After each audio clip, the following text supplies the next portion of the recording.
Assalamualaikum warahmatullahi wabarakatuh. Perkenalkan, nama saya Fira Fadila dengan NIM 17124220033. Di sini saya akan menjelaskan tentang SOP keamanan kantor. Nah, jadi di video kali ini saya akan menjelaskan tentang standar operasional prosedur tentang keamanan kantor di perusahaan. Nah, jadi keamanan kantor pastinya udah harus dijaga dan udah ada peraturannya di setiap perusahaan. Nah, jadi aku di sini bakal jelasin bagian-bagian apa yang harus diterapin oleh karyawan, staf karyawan, dan tamu-tamu yang berkunjung ke perusahaan. Jadi ada SOP-nya tentang keamanan kantor. Nah, untuk SOP yang pertama itu pastinya kita kan berkunjung ke kantor atau kita kerja di kantor, kita harus ada absen atau buku absen kalau kita sebagai tamu. Jadi kita harus mengkonfirmasi kunjungan jika ada tamu yang tidak dikenal atau tidak valid dalam melakukan absen, kita harus memberitahu kepada pihak manajemen atau pihak keamanan sekitar. Jadi nggak asal setiap orang bisa masuk ke dalam akses perusahaan. Jadi itu merupakan SOP yang pertama yang harus dilakukan oleh perusahaan. Nah, untuk SOP yang kedua ini mengadakan pengecekan berkala seperti satpam atau keamanan sekitar untuk mengecek di bagian-bagian sekitar apakah sudah aman untuk dijalani karyawan. Nah, kenapa harus adanya pengecekan secara berkala? Karena kita nggak tahu di saat jam ini mungkin masih aman, tapi nggak tahu kalau misalnya 10 menit ke depan ada bencana atau ada kejadian yang tidak diinginkan. Jadi itu merupakan SOP kedua tentang keamanan kantor.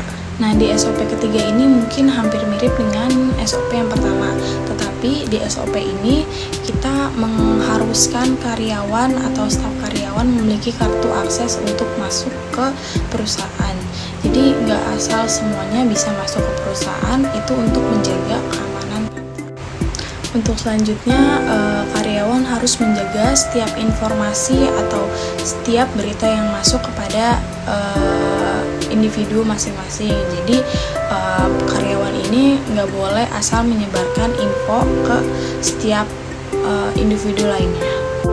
Jadi untuk SOP selanjutnya itu karyawan harus menjaga keamanan data atau keamanan dari ancaman cyber seperti email phishing atau malware. Jadi kan kita tahu sekarang ini kan zaman semakin canggih, karena udah banyak case-case di luar negeri atau di dalam negeri yang mungkin datanya diambil oleh seseorang dan dibuat lagi produknya dengan kemiripan yang mungkin 100% sama tapi dengan berbeda nama produk.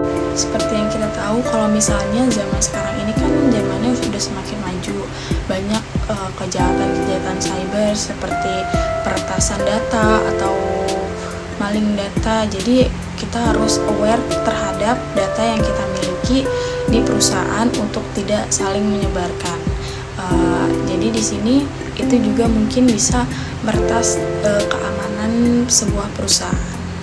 Nah, di SOP ke-6 ini ada melakukan cek dan recheck setiap barang yang telah digunakan. Jadi nggak hanya melakukan cek dan recheck setiap ruang aja. Jadi karyawan dan staf maupun security harus melakukan cek dan recheck barang dan alat yang setelah digunakan oleh karyawan.